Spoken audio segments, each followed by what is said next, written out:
राज्य में पढ़ुवा स्कूल छात्र छात्री आसी किसी बड़ सूचना जहाँकि परीक्षा संबंधी किसी नुआ अपडेट।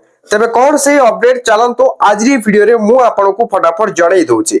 अपडेट जहाँ भी किसी रही तो जाना पूर्व वीडियो को गोटे लाइक करंतु एवं चैनल को नुआ आसते वर्तमान चैनल को सब्सक्राइब करी बेल आइकन को प्रेस करी ऑल रे क्लिक कर रखा जमारू भी भूलंतु नहीं। सोना आप स्क्रीन रे देखा पाउथुबे एणिकी पंचम अष्टम श्रेणी रे वार्षिक परीक्षा हेबो जहाँकि आगुरी मध्य होउतला एबे भी हबो किंतु नुआ कथा कोन ताही आमे जानिबा।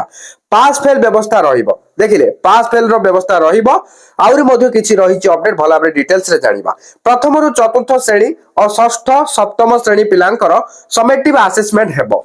मार्च मासर प्रथम सप्ताह रु परीक्षा आरंभ हेबो। बुझि पाले परीक्षा केबेटर आरंभ हेबो मार्च मासर प्रथम सप्ताह रु मार्च द्वितीय सप्ताह रे परीक्षा फल घोषणा हेबो माने मार्च मास प्रथम सप्ताह रे परीक्षा आरंभ होई जिवो एवं मार्च मासर द्वितीय सप्ताह बा सेकंड वीक रे रिजल्ट बाहरी जिवो।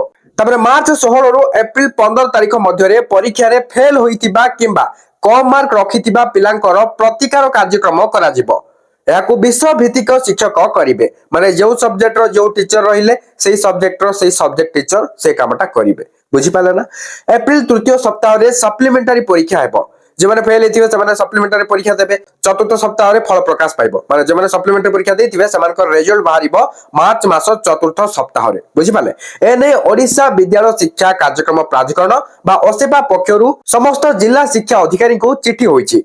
चिट्ठी अनुसार स्कूल स्तर रे मार्च 2 तारिख रे प्रश्न पत्र पहुंची जिवो। तो जहाँ थिला सूचना मु आपको जनइली जहाँ भी अपडेट रही निहाती भाव शेयर कर समस्त पाखे पहुंचे दिंतु और वीडियो किसी इनफॉर्मेटिव थिला तेको लाइक करेंगे और चैनल को आसते सब्सक्राइब करिया को भूलंतु and Telegram and WhatsApp channel join follow करनथले करनियंतु डिस्क्रिप्शन रे लिंक मिल जिवो चेकआउट करनेबे। Thank you for watching.